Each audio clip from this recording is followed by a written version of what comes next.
Is Iran now determined to make a NATO nation regret ever joining Trump's war, singling out Britain for allowing American forces to use its bases for strikes? Help the US and pay the price. Is this the blunt new warning Tehran has issued directly to Britain over its role in facilitating American military operations? Amid what Iran calls Britain's provocative war move, has the IRGC now claimed a fresh strike on American bases as tensions continue spiraling across the region? Was a base in Kuwait really hit again, as the IRGC claims even more American troops were killed or wounded in this latest round of retaliatory strikes? On July 23, Iran strongly condemned Britain for allowing American forces to use bases on British soil to launch strikes against Iranian targets. Tehran reiterated firmly that any country found aiding military action against Iran, in any capacity, will inevitably face serious consequences for that decision. Iran's foreign ministry stated that Britain's decision to permit these strikes directly violated both the UN Charter and established principles of international law. Iranian Foreign Ministry said, and I quote, "Iran is determined to defend its national sovereignty, territorial integrity, and national interests against foreign aggression. And any party that participates in military aggression against Iran in any way will bear responsibility for the consequences of its decision." Unquote.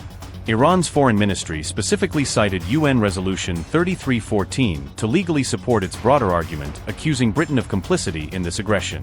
Iran went further to say that assisting American military operations in this way could actually amount to direct complicity in war crimes.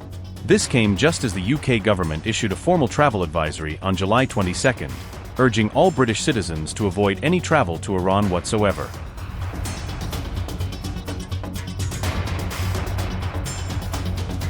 New UK Prime Minister Andy Burnham has reportedly approved the continued use of British military bases by the United States, authorizing American forces to operate from UK soil for certain Iran-related missions described as defensive in nature.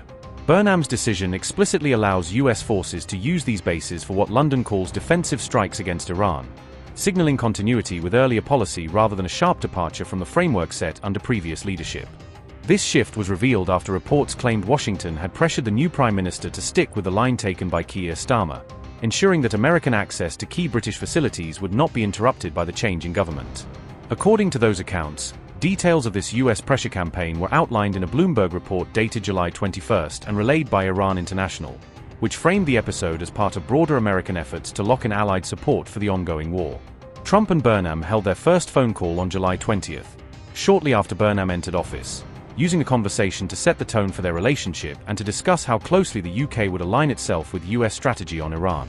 Trump later characterized the discussion as very good and hailed what he called an outstanding relationship, presenting Burnham as a cooperative partner at a time when some other allies are more hesitant. By Trump's own account, the two leaders used that call to talk about North Sea oil, trade ties, the broader military alliance, and the tense situation around the Strait of Hormuz, signaling that energy security and maritime routes are central to their agenda. Burnham also invited the US president to Manchester for next year's G20 summit, a gesture aimed at reinforcing the importance of the transatlantic partnership and showcasing Britain as a key venue for high-level diplomacy. British media have reported that Washington specifically sought access to RAF Fairford in Gloucestershire and to the Diego Garcia base in the Indian Ocean, viewing these locations as crucial platforms for operations linked to the Iran conflict. One US official has suggested that Trump is frustrated with other NATO allies over restrictions on basing and overflight, saying he is disappointed by those who are reluctant to open their facilities for the campaign. Starmer, when he was in office, initially rejected a US request to use the Diego Garcia base for strikes on Iran, signaling a reluctance to let Britain be drawn too deeply into Washington's offensive campaign at that early stage.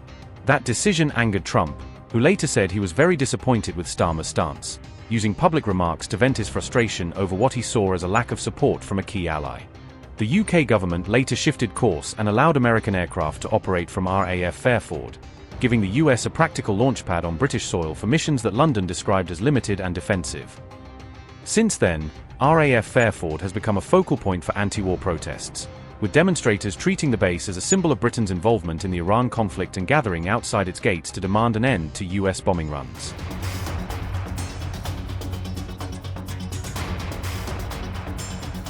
Meanwhile, the IRGC claimed it had successfully struck the Al-Adiri base in Kuwait on that very same day, July 23. This elite Iranian force stated that American personnel were either killed or wounded during this carefully coordinated attack on the base. According to IRNA, this particular strike was carried out in direct retaliation for an earlier U.S. attack that had targeted Arbaeen pilgrims. The strike reportedly targeted the Al-Adiri base's electronic warfare unit along with its control tower, aiming to disable key operational infrastructure there.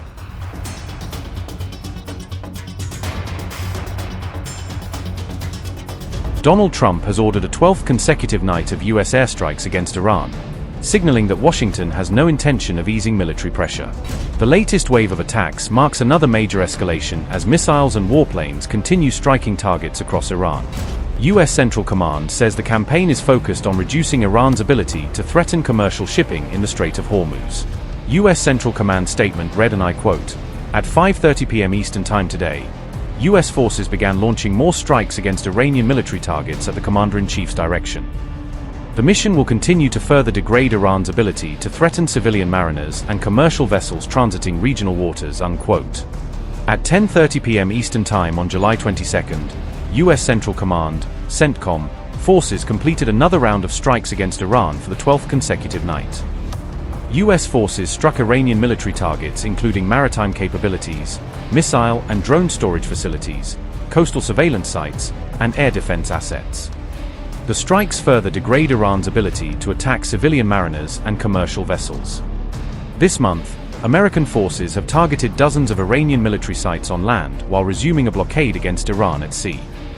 As of today, CENTCOM has redirected 9 commercial vessels and disabled 1 to prevent ships from entering or departing Iranian ports. More than 50,000 U.S. service members are operating across the Middle East and remain highly vigilant, focused, lethal, and ready, unquote. Fresh explosions have been reported around Iran's Bushehr region as Iranian media accuses the United States of expanding its campaign. Blasts were also reported near Avaz, while explosions echoed through Sirik in southern Iran. Iranian media says areas near the Shalamcher border crossing with Iraq also came under attack. According to Press TV, the United States struck a rest area used by Iranian police officers near the crossing. Iranian reports claim 3 people were killed in the strike at the Shalamcher border crossing.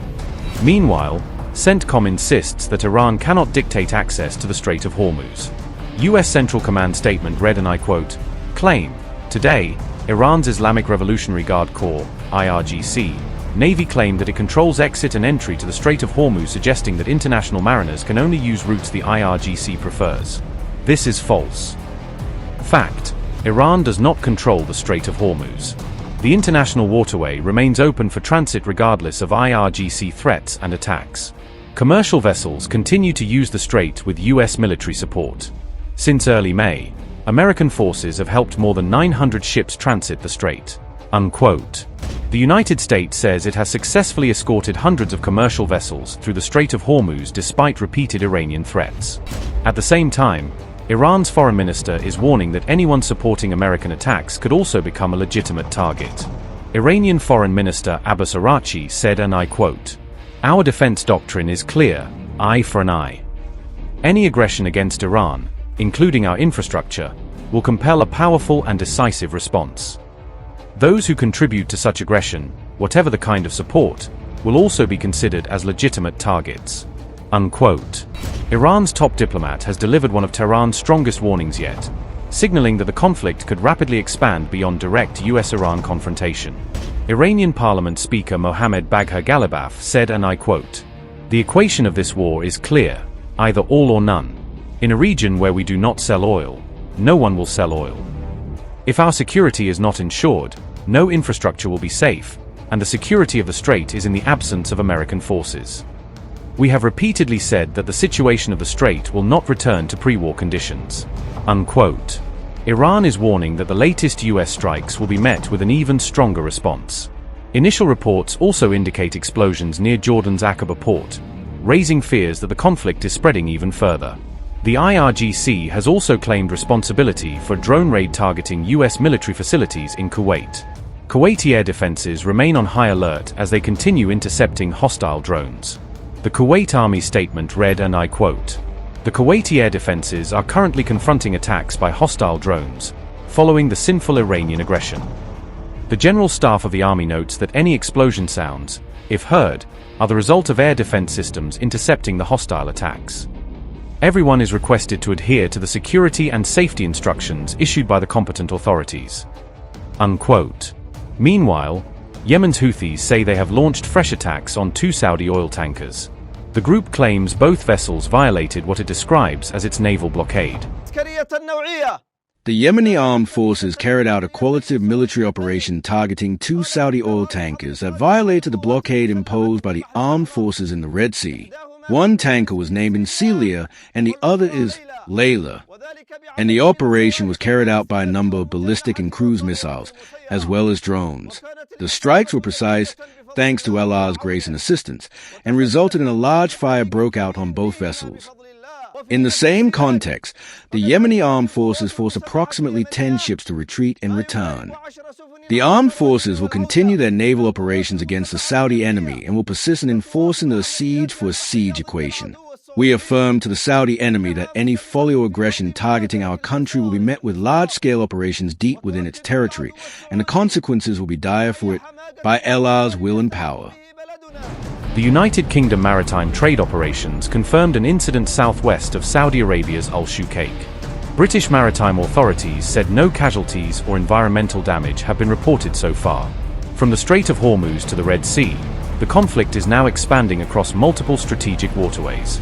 Missiles, drones and attacks on commercial shipping are pushing the Middle East war into an even more dangerous phase.